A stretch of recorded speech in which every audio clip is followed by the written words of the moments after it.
काका घ्या पान घ्या.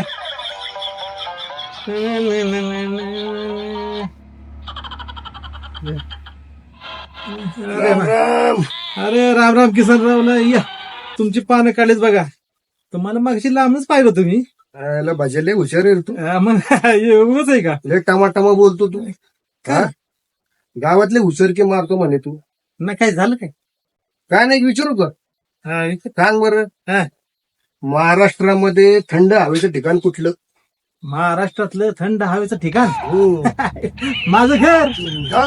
अरे म्हणजे कालच माझ्या बापाने एसी बसवलाय ना. म्हणून अरे भाज्या, कसं काय आलं? अरे थंड हवेचं ठिकाण म्हणजे नैसर्गिक थंड हवेचं ठिकाणचं विचारतो. असं होय. हा. नैसर्गिक म्हणतो का? नैसर्गिक एकच की. हा महाबळेश्वर. महाबळेश्वर. अरे मग मला एक सांग. हा सांग बरं महाबळेश्वरची वैशिष्ट्य. सांगतो की काका. का हो आपल्याला का माहित नाही का? हा सांग. हा? आता महाबळेश्वर मध्ये लोक रोज चाप येतात माहितीये का? का बरं? थंड हवेचं ठिकाण आहे ना. हा महाबळेश्वर मध्ये रोज लोक पंखा लावत नाही.